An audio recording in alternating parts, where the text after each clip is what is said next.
Welcome to Yahoo Finance's flagship show, The Morning Brief. I'm Brad Smith alongside Madison Mills. Let's get to the three things that you need to know today. First up, the S&P 500 officially joining the NASDAQ in correction territory as it closed down 10% from its prior all-time high.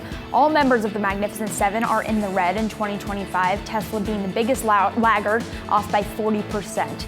Stock futures are higher this morning, looking to recover from Thursday's rout. And helping lift sentiment this morning, it appears a government shutdown will be avoided. Senate Minority Leader Chuck Schumer backing down, saying he won't block a Republican federal funding bill out of concern over how a government shutdown could empower the president. For Donald Trump, a shutdown would be a gift. It would be the best distraction he could ask for from his awful agenda. And we're tracking a number of earnings this morning. DocuSign rising on a fourth quarter beat and a strong billings forecast. Meantime, Ulta rising as fourth quarter beat overshadows disappointing guidance. And finally, Nvidia supplier Han High Precision missing on earnings after weak Chinese iPhone sales eroded their margins. Despite the weakness, the company forecasting a doubling in AI revenue for the coming quarter, saying it's looking to expand domestic production in the U.S. off the back of Trump's tariff policies.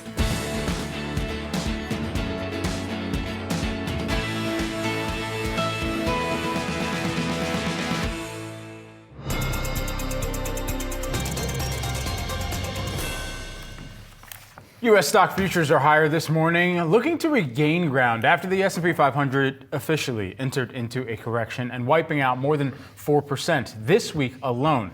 A correction generally means a stock index like the S&P 500 falls by at least 10% from its most recent peak. And if it falls by 20%, that's considered a bear market. Joining us now to make sense of the market action we've seen play out this week, we've got our very own Josh Schaefer here. And it certainly has been a fast and furious type of dip that we've seen here. It has, Brad. So research from Ritholtz Wealth Management points out that this was the fifth fastest S&P 500 correction we've seen in the last 75 years. So it only took less than a month, right, for us to come down this quickly. And of course, the question is, all right, S&P 500 in correction, what happens now, right? And you guys were speaking with Ryan Dietrich yesterday from Carson Group.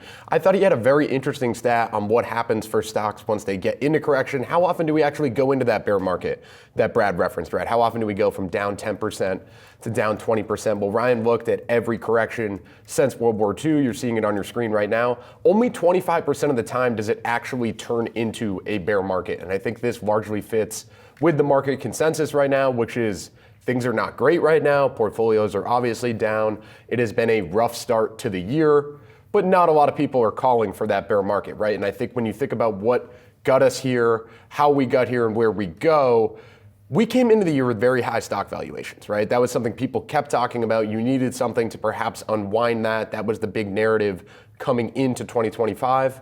Well, Trump uncertainty did it for us, right? That's how we got here. And really, it seems like until Trump uncertainty is removed, administration uncertainty, until we understand where that's going, maybe we just chop around here.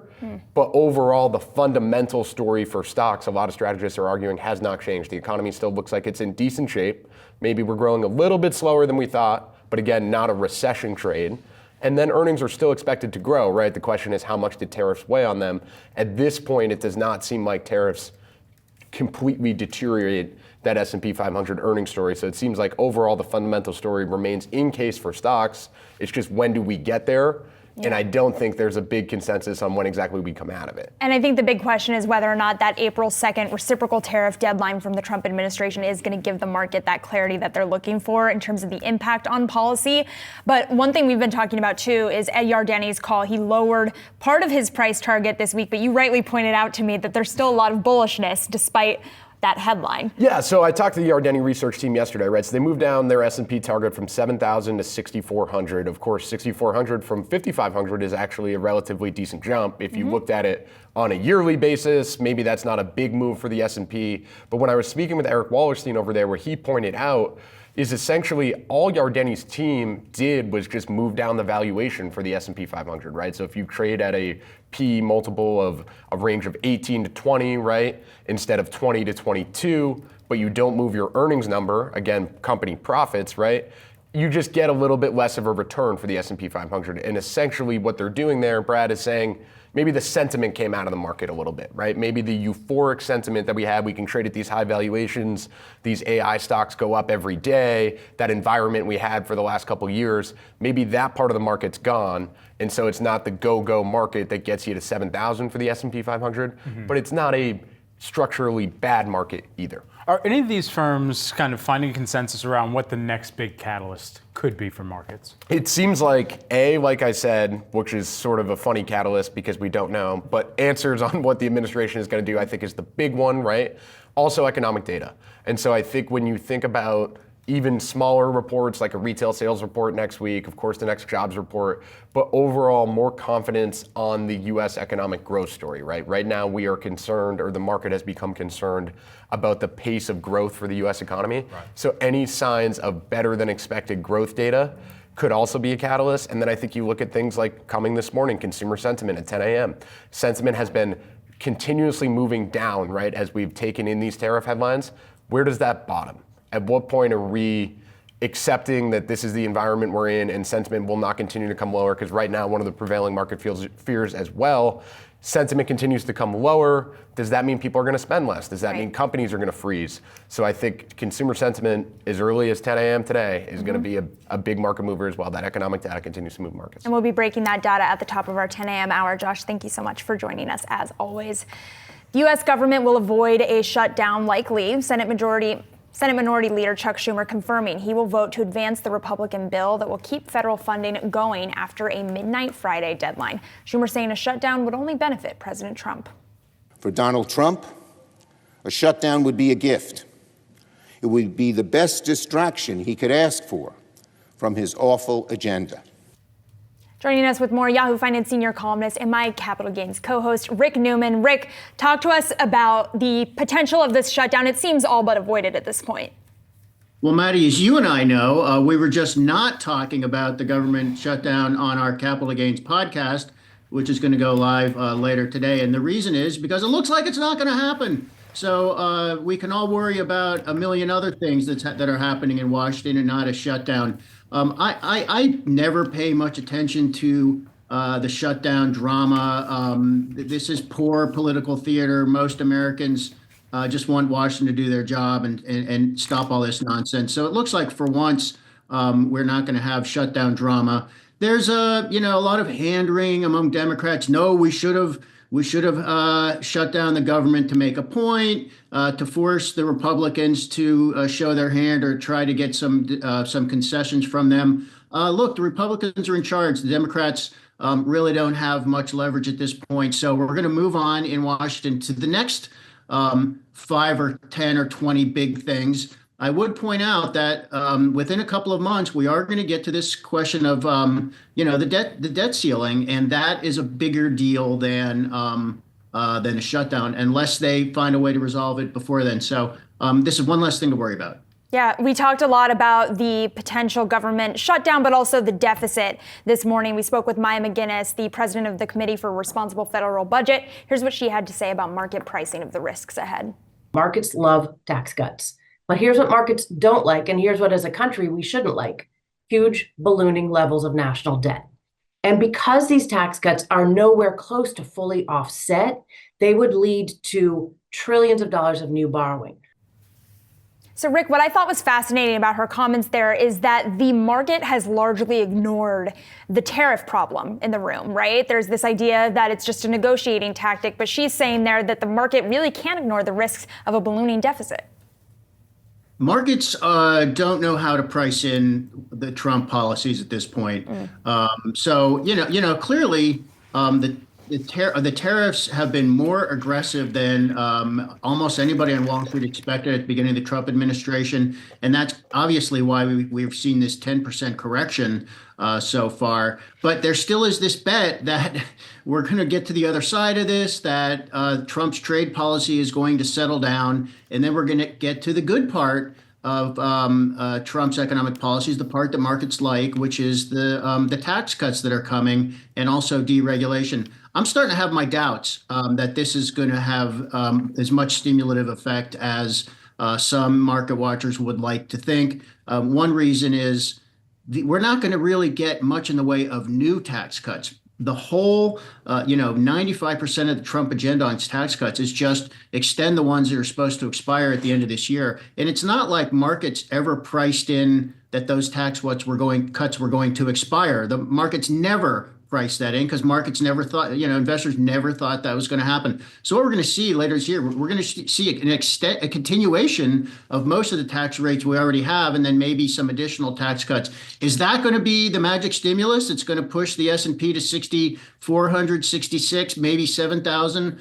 I'm starting to have my doubts, and I think everybody's scratching their heads, but we're hoping that that is the case. Yeah, and it certainly is dependent upon what is also baked into that consumer number that we're going to get later on here, just giving a sense about how consumers are thinking about their prospects for jobs and if they feel comfortable spending, which would then get started to get factored in at least to some of the valuations that we're seeing in the equity market as well. Rick, thanks so much for joining us here this morning. Hey, guys. Good to see you. Stock futures looking to recover some ground after Thursday's sell-off tipped the S&P 500 to its first correction since 2023. President Trump's escalating tariff policy has fanned fears of a broader economic slowdown. Our next guest says that while there's no doubt the economy has slowed from breakneck spending last year, a recession just isn't in the cards. Steve Risciuto, Mizuho America's chief economist, joins us now here. So Steve, just take us into your analysis right now. The big question over the course of this week is the recession, or is a recession, a base case, and how are you kind of evaluating what's played out within the slippage that we've seen in the equity market? Yeah, no, I think you have to sit back and look at a broader perspective of the data. When you even look at the actual data itself, there's one or two weak pieces of data in a sea of much stronger and friendlier data. And we keep on excusing away the data that comes out that's on the positive side and saying, oh, that's going to change. Look at this one index that came out on the weak side. For example, the ISM manufacturing number or the last retail sales number. Those are really the only two pieces of weak data. Everything else that's come out since then, the JOLTS data and claims data, the payroll data, all have been on a much firmer perspective, even the upcoming auto sales numbers and the rebound expected in retail sales to be announced on Monday. All that we just say, oh, forget about it, because we have this recession concept in mind. And we're now basically have 8 recession calls since 2022, 3 so far this year, 5 in the previous 2 years. None of them have proven to be correct. And the reason for it is very, very simple. We are the largest, most leveraged nation in the world. We have exceptionally solid balance sheets. We have excess liquidity in the system. We have no systemic credit risks. We have an economy that can get buffeted around by shocks, and shocks will temporarily pull economic activity down. But in an environment where people have to produce double-digit returns, whether it's corporations or investment managers, you've got to find the next best alternative to go to grow your earnings and to grow the valuations for your investor clients. So what do you make then of some of those warning signals that we're hearing from executives, not from investors who are freaking out right now about the lack of policy certainty from the Trump administration, but from Ed Bastian at Delta talking about the slowdown in consumer spending, from Verizon? Is that potentially a signal that we need to be concerned about? No, I mean, when you think about it, the consumer is dealing with a 4.1% jobless rate. That's well below the natural rate of unemployment or the frictional level of unemployment. Wage gains are growing at 4.1%. Sure, consumers in an uncertain environment may very well sit back and say, oh, let me take a break. I just spent a hell of a lot of money in the fourth quarter of the year where consumer spending was up over 4%. Time to sit back and take a break. And yeah, as an executive sitting in the president's office in some of these companies seeing this, of course you signal, oh, this is a problem. Let me take down my earnings number. But all you do is set yourself up to exceed your earnings numbers going forward because it's early in the year. And in fact, we see a lot of this happen repeatedly in the beginning stages of each year. And CEOs aren't really necessarily the best indicators of actually where the economy is going to go. They're looking at what's happening in particular in terms of their particular sector. But again, when you look at the airline industry, they've raised prices a heck of a lot. And, maybe people are balking a little bit at their prices. Maybe it's more a margin story than it is for these companies than it is a real demand story. And that's where we get confused signals sometimes. And that's where people misread recession forecasts that they shouldn't read in. What about what CEOs are saying about the tariff story, Steve? Look, tariffs add to a level of uncertainty. There's no doubt about that. But again, at the end of the day, You have to sit there and you have to grow your company. You have to produce double-digit earnings. There's no excuse not to produce that. You can sit here in the month of March and say, well, I can be uncertain about it. But by the time you get further and further into the year, you better have that performance, because if you don't hit your shareholder value, guess what? You aren't in that position for too long. So again, it's the incentive to drive shareholder value that really overwhelms the uncertainty from tariffs. And let's be honest, the more the uncertainty from tariffs lingers around, the less we begin to focus in on it, and the more we begin to focus on other things that attract our attention. All right, Steve, we got to leave it there. Thank you so much for joining us. Appreciate it. Cheers. Spot gold hitting above 3,000 for the first time ever early this morning. Uncertainties over the economy and an escalating trade war prompting investors to flock towards the safe haven asset. Yahoo Finance senior markets reporter Inez Ferre has more. Hey, Inez. Hey, Madison. Yeah, and a few catalysts this week that really sent gold above that psychological threshold of 3,000. Of course, the trade war, the tariff threats, all of that is really creating a lot of uncertainty, and that has driven up demand. You also, though, have some inflation prints this week that showed some easing inflation with the odds of the Fed returning to rate cuts this year, going up a bit. And remember, with lower rates, you have gold that outperforms. So we have seen that gold futures are now up above 3,000 at around 3,005. Spot gold, it hit that psychological level, as we just said. But I also want to mention that the lower dollar has also been contributing to this. And of course, fears of stagflation, persistent inflation, low economic growth, all of that is really sending gold higher. You have the backdrop still of the central banks, the structural change that Goldman Sachs talks about, central banks that continue to buy up gold. And then you've got analysts that are now calling for gold to go above 3,100. You had BNP Paribas this week talking about that. You also had Macquarie talking about gold reaching 3,500 in the third quarter of this year. So this just may be just the start of this rally. Year to date, gold's up 13%, guys. Huge move to the upside. Inez, thanks for breaking that down for us. Coming up on Morning Brief, we're going to count you down to the opening bell on Wall Street. Plus, Meta, Apple, and Tesla all attempting to recover from Thursday's record rout. We'll break down those moves to the upside. And also, DocuSign shares rising after earnings. We'll sit down with the CEO of the company later this hour. All that and more on Morning Brief ahead.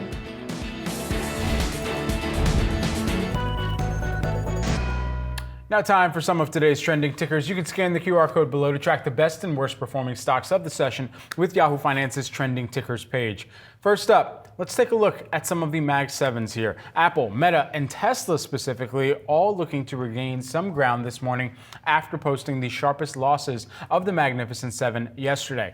Tesla breaking with CEO Elon Musk saying in an unsigned letter to U.S. Trade Representative Jamieson Greer, quote, "As a U.S. manufacturer and exporter, Tesla encourages Greer to consider the downstream impacts of certain proposed actions taken to address unfair trade practices." This is all while the CEO of Tesla, of course, is in the White House. In the White House and cozying up with Trump to try and, he delivered a Tesla to him this week. And so all these things considered, it's now, of course, becoming reality how much some of these tariffs could potentially impact their business as they look to produce vehicles as well. I think we can't overstate the degree of losses on so many of the Mag 7 names, but especially Tesla, down over 40% from its previous peak that we obviously saw off the back of the presidential election. You can see that volatility on your screen here just over the last 5 days, and then over the last month down over 30%. But I think it speaks to, I mean, if you're looking at an index, you would call it a bear market if it's down 20%. Every member of the Mag 7, almost all of them, leading to that downward spiral of down by 20%. So what leads to the recovery? Perhaps it's policy uncertainty. Perhaps it's avoiding a government shutdown. That's why you've got a lot of these names in the green this morning, but also potentially just a little bit of dip buying on the back of one of the worst weeks that we've seen since 2022 so far. I can't wait to see where the market ends today, Brad. Maleficent 7 lives rent-free in my head as of this week. Thank you, Goldman Sachs, for that. Because what they had essentially been looking at over the past 3 weeks, the S&P 500 plummeting by 9%, now 10% from its its all-time high, more than half of the near correction stemming from this 14% now more plunge in the share prices of those Mag 7 stocks. And so all of those things considered, they're not calling this the Maleficent Seven, and the causes of the market decline are the jump in policy uncertainty, largely related to tariffs, concerns about the economic growth outlook, and then a positioning unwind, especially among hedge funds. And what is the largest position, the largest long position in overcrowded trade right now? It's long Mag 7, and it has been for 2 years, essentially. And we're seeing that valuation problem fixing itself before our eyes. But let's get to another member of the Mag 7 this morning. Nvidia supplier Han Hai Precision, also known as Foxconn, posting a profit miss in the latest quarter. The company citing weaker demand for iPhones in China in the fourth quarter for the 13% decline in net income. Han Hai Precision saying it expects first quarter growth, with the company's chairman saying it is looking to expand U.S. production off the back of Trump's tariff policies. He got the stock up just about 1% in the ADRs here. But I think this is such an interesting story because they talk about the huge plunge in iPhone demand weighing on their sales, but they talk about AI revenue doubling over the course of the next year. This is a server manufacturing arm for Nvidia. So if they do see that AI revenue doubling, perhaps that is a boon for the likes of Nvidia. There's been a huge question about AI demand off the back of DeepSeek. They can make AI cheaper than we can. What does that mean for Nvidia? If you're looking at Han Hai, it looks like good news for them to come. Yeah, and everyone at home, we're talking about Han Hai, but we're also talking about what you probably call them in your local bar as Foxconn. And one of the huge things for Foxconn over the recent years, they've been trying to get more into AI production, EVs as well. Those sectors have been core to their growth strategy. The question is bringing and breaking more ground to increase the manufacturing footprint as well, especially as they're facing some of these larger industry shifts and challenges, and how quickly they can kind of shift the gears to directly address those EV and AI markets that I was mentioning a moment ago. Of course, some of the numbers that we put on this, the company essentially said that their net profit had dropped by 13%. That's equivalent to about 1.4 billion US dollars here. Also, let's talk shares of European fashion giant. Ooh, fashion. European fashion giant Kering on pace for their worst day since 2008 as it announces new leadership for its Gucci brand.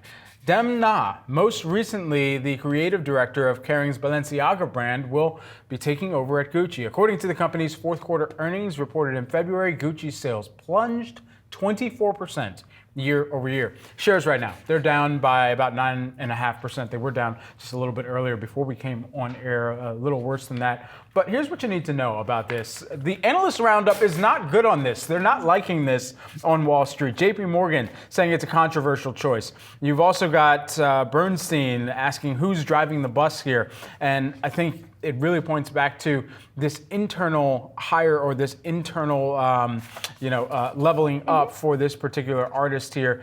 I mean, despite the fact that you've got people talking about Balenciagas that look like socks in hip hop songs and rap songs as lyrics, there's still a larger question for Gucci as to what will be the pivotal turnaround that will get them in the good graces of consumer wallets and pocketbooks at a time where consumers, even on the luxury end, are showing some signs of a pullback. I think it's so important for us to point out that Demna was somewhat disgraced by the fashion community over his work on a Balenciaga campaign that was very controversial. He ended up apologizing for the campaign, and Balenciaga had to do a lot of damage control off the back of that campaign. I'll allow our viewers to look up the details of that separately if you want to, rather than describing them myself. However, this is the problem for Gucci. Do they want to align themselves with an executive that has already had a very controversial campaign on his record very recently? Outsiders from the company, analysts that we speak with, were anticipating the company looking outside of the company for their next leadership, and going with Demna is a decision that is obviously weighing on the stock this morning here. On the other side of this break, it's the opening bell on Wall Street. That coverage, Morning Brief comes back. I was looking it up right now.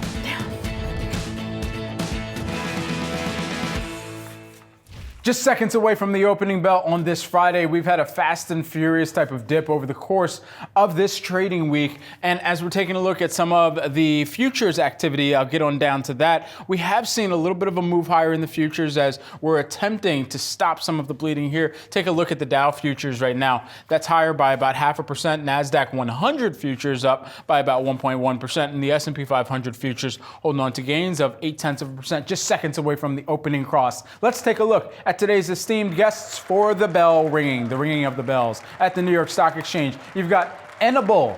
And then at the NASDAQ, you've got USA Rare Earth ringing the opening bell there. Great bell ringers on both sides there as we're taking a look at, go ahead, press that button, get some funfetti for your efforts. All right. Taking a look at how things open up the trading session here. We are indeed seeing some green across the screen to start off today's activity. Don't mind that NASDAQ composite. That's just going to calibrate in a hot second here. You can count down to 10. It'll probably be there by then. S&P 500, you're seeing that start off the day up 0.9%. Dow Jones Industrial Average, that's up 0.6%. And, as promised, ladies and gents, boys and girls, take a look at the NASDAQ composite. That is up by about 1.3% to start off today's activity. Let's dig deeper, if you will. Taking a look at the 11 S&P 500 sectors here on the day out the gates. Technology, you're blinding me with science right now. We're up by about 1.5% to begin today's trading activity. However, womp. Staples down by about 0.3%, but it's all not bad news for Staples over the course of this week.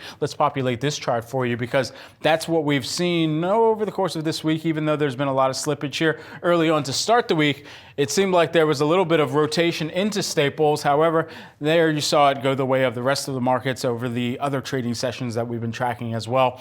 Also want to take a look at this flat to the downside move for healthcare out the gate this morning. Just two laggards though right now.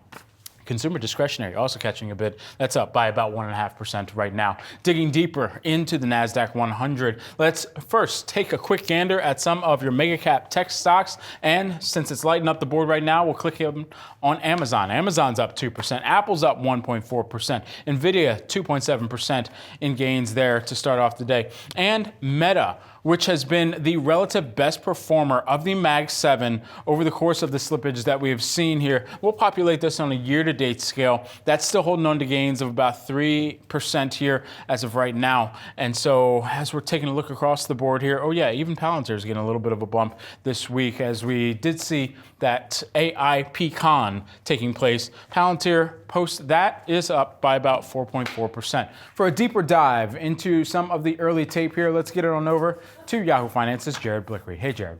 Thank you, Brad. I want to start off with the NASDAQ here, and looking at the day, we're up 1.5%, but as you can see right below that, we are down 3.5% on the week. As of yesterday close, we were heading for the worst week since September. That might have changed, so we'll have to see if we can hold on to these gains intraday and into the close, because what has been happening recently, we've been rising and then falling into the close, and that is not the kind of action you want to see in a bull market. And let's get to the bond market real quickly. We got the 10-year T-note yield that is up 4 basis points. This is a 5-day price action. I'll show you the year-to-date. And with yields climbing just a little bit, you can see really not meaning anything technically right there. We do have the dollar dropping just a little bit closer to its lows than the 10-year there. So any break to new lows might induce some market gyrations, but for the most part, we're really not seeing a whole lot of action today. We're seeing some bids on tech. We're also seeing that on consumer discretionary. Wanted to check in on the weekly totals there because this is a much different look once you get the 5-day view on there. And in fact, consumer discretionary, which is jumping today, is the worst performer on the week. That is down 5%. Communication services, staples, the other consumer sector, that's down 4.5%, 5% as well. So a lot of negative price action this week. We can see that in our leaders as well. ARC is the worst off among them. But I do want to get to the futures markets because we do have copper has been jumping this week, and that is at another multi-month high. It's at the highest level since last May. This is a one-year chart, so there you go, since last May.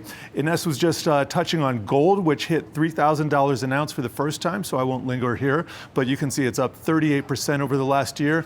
And then silver, this week's silver in the upper left, that is leading all of our futures on this page here, and that is jumping to the highest levels since October. So the metals complex largely seeing some bullish action this week. Maddie? All right, Jared, thanks so much as always.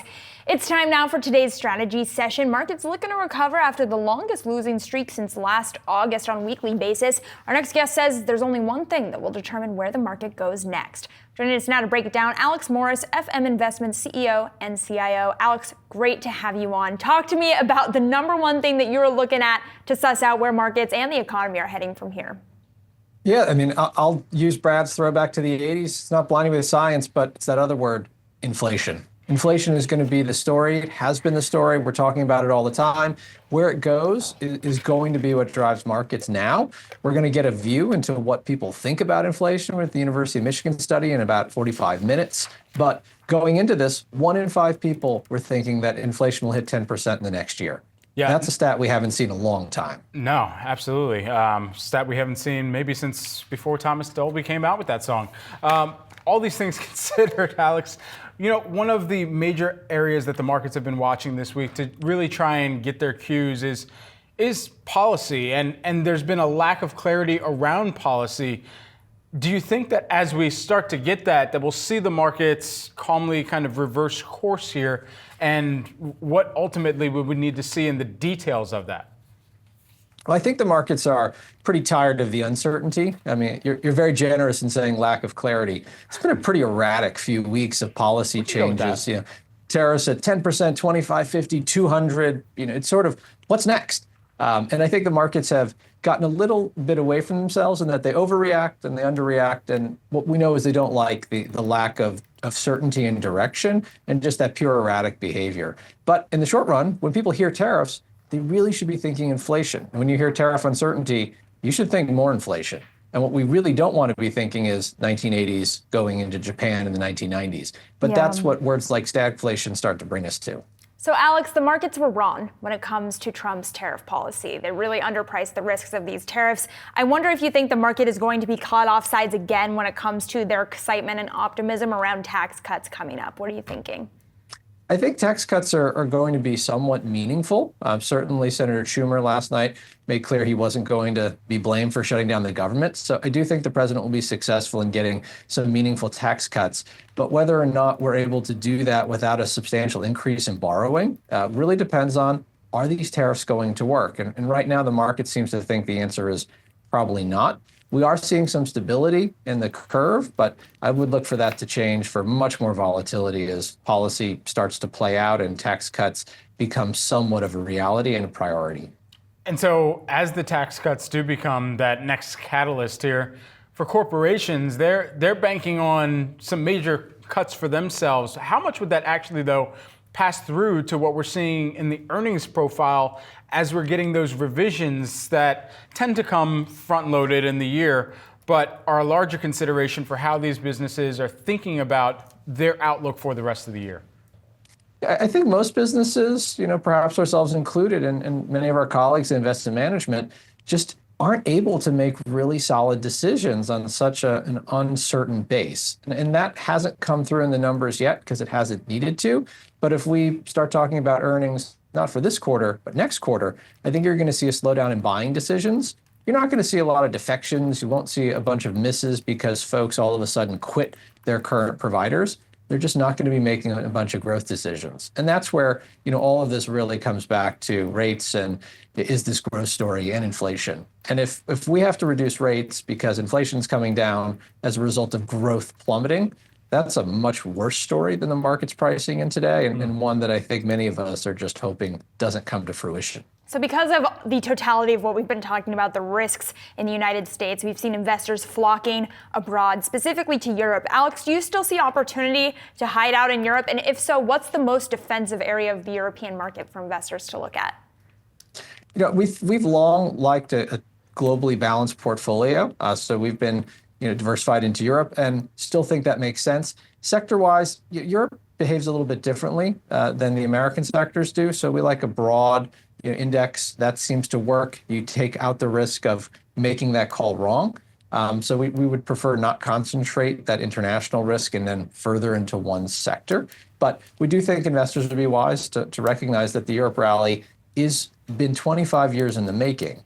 It could be a short-lived one, as we've seen before, but this one feels a little more sustained. It makes sense to get on board. Alex, thanks so much for joining us here this morning. Good to see you. Thanks.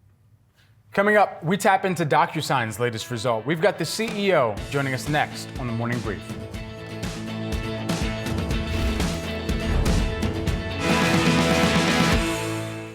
Shares of DocuSign rising after beating expectations in its fourth quarter. The company is saying its AI offerings are boosting customer traction. For more on these results and the industry at large, we've got Alan Tigeson, who is the CEO of DocuSign. Plus, joining for the conversation, we've got our very own executive editor, Brian Sazi. Alan, good to have you back on the program with us. Thanks so much. We were listening in. We've heard some of the comments that were made during the earnings call as well. Just take us into this quarter, but specifically the outlook as well for the rest of this year. Yes. Well, first of all, I think we had a very strong Q4. We really outperformed on both the top and bottom line metrics relative to guidance and consensus. And that's continuation of the theme for the entire year, really. It was a transformative year for us. We managed to stabilize our core business, which I think is much healthier now. And we've become much more efficient. So operating income is up 10 percentage points as a share of revenue over the last 2 years. And then, as you noted, we've launched our new AI-enabled platform managed contracts. We call it IAM. And it's off to a very strong start with great customer acceptance. And we're really encouraged by that. And so that allowed us to express some optimism and a re-acceleration of billings in our guidance for fiscal 26. Alan, always nice to see you, Brian, here. Help us square what you saw in billings, because that is one of the main call-outs I see amongst the folks on the street that I have talked to, getting high marks for those billings. But the past few weeks, we're talking about potential recession in the first half of this year. What are you seeing in your business? Yeah, so far, we're not seeing any significant macro effects on the business. Now, just as a reminder, DocuSign is incredibly well diversified across sectors, across company sizes, and pretty diversified across geos as well. And so we don't tend to see gyrations in individual sectors as much. With that said, as I looked at our February numbers, for example, our transaction volumes were pretty much on target with what we had expected, not seeing any major impact there. So at this point, we haven't seen any impact of the recent volatility. Alan, I'm asking all CEOs this, and I want to put this to you. We're getting a lot of policy volatility out of DC. I mean, as an executive that has to plan the business for the next 12 months, 24 months, 36 months, even dare I say next 5 years, how has it been like trying to do those things when headlines are changing every day from government shutdown to tariffs, you name it? I just try to focus on what we can control. And I think most of our destiny is about the category we're in and how well we execute. And so I think we've made a lot of progress on that over the last couple of years. We feel we have a great value proposition, any part of the economic cycle, but perhaps particularly now where companies and governments are looking to become more efficient, provide better service to customers. We can help with both of those. And I think that's a very strong value proposition, and it's resonating with customers of all sizes. I know that on the earnings call, you talked about the priority of retaining profitability gains while also making necessary investments to accelerate growth. And it seems like capital expenditures are one of the pain points, or at least sticking points for conversation that analysts are having around names like yours in this environment, trying to figure out how much needs to be spent in order to be made and for that longer run rate period of time. What is the CapEx profile as you and the executive team are thinking about it now compared to the accretiveness of those investments long term? Yeah, we don't do a lot of CapEx, but we're a beneficiary of the CapEx of others. So we're certainly a heavy user, and we're in the midst of a significant migration to public cloud. And so we noted how that was going to impact our operating margins modestly during that transition, until we completed. But I think mostly we're a beneficiary. We are thrilled with the investments that our partners like Microsoft, Google, and others are making. We benefit from them. That's what enables us to offer our AI services. And so I think in many ways, we feel like we're riding the wave of the AI investments that are being made while being able to benefit specifically for our category, where we're really the leading provider of agreement technology enabled by AI. What has been the uptake on the intelligent agreement platform with international clients? Yeah, so we launched to North America and Australian small and mid-sized businesses in June of last year. And then towards the end of the year, around December 1st, launched with localized product for international markets.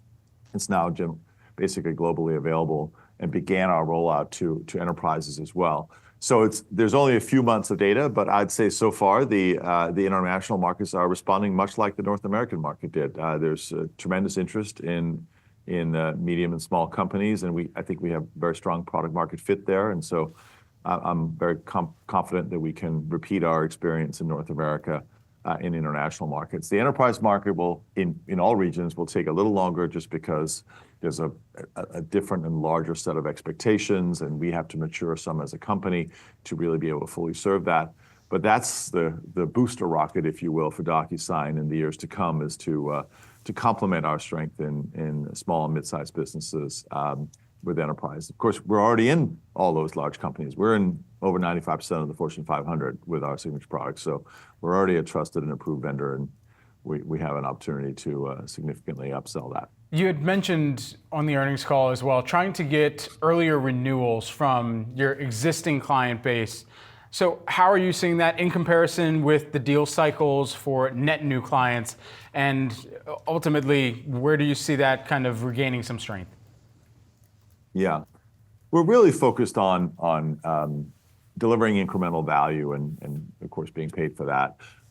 We had an increase in early renewals last year, and to the extent that reflects the increased consumption or clients just for their own business purposes wanting to get going on that earlier, that we're of course want to accommodate that, but we also don't want to unnaturally try to renew contracts too early. So we've taken a few steps just to even that out a little bit, and so that will normalize here in 2026, and that's incorporated in our guide.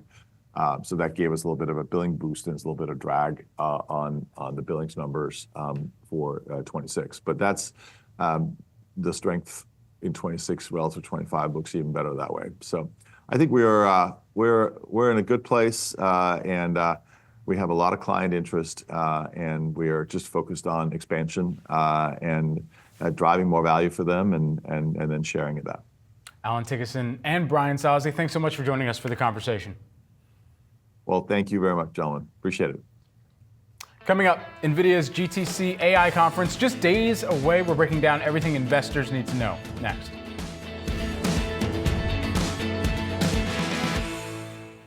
Nvidia stock has taken on some losses since reaching on its all-time high of $153 a share in early January. It's down 26% from that point roughly, but next week could bring a positive catalyst for Nvidia stock. The company is set to hold its annual 2025 GTC AI conference with CEO Jensen Huang's keynote coming Tuesday, March 18th at 10 a.m. Pacific time. Here with more on what to expect from the company, we've got Yahoo Finance tech editor Dan Howley. Dan, what are the big three things to watch here? Yeah, Brad, this is obviously a huge event for NVIDIA. It's their biggest conference of the year, despite them just having a huge keynote at CES. The big three things to watch are, number one, Jensen Huang's keynote. He's going to kick that off on March 18th. That's Tuesday. And that should give us a sense of what NVIDIA is looking forward to in the year to come. Now, the other thing to look for, part of his speech, is going to be their next generation GPUs.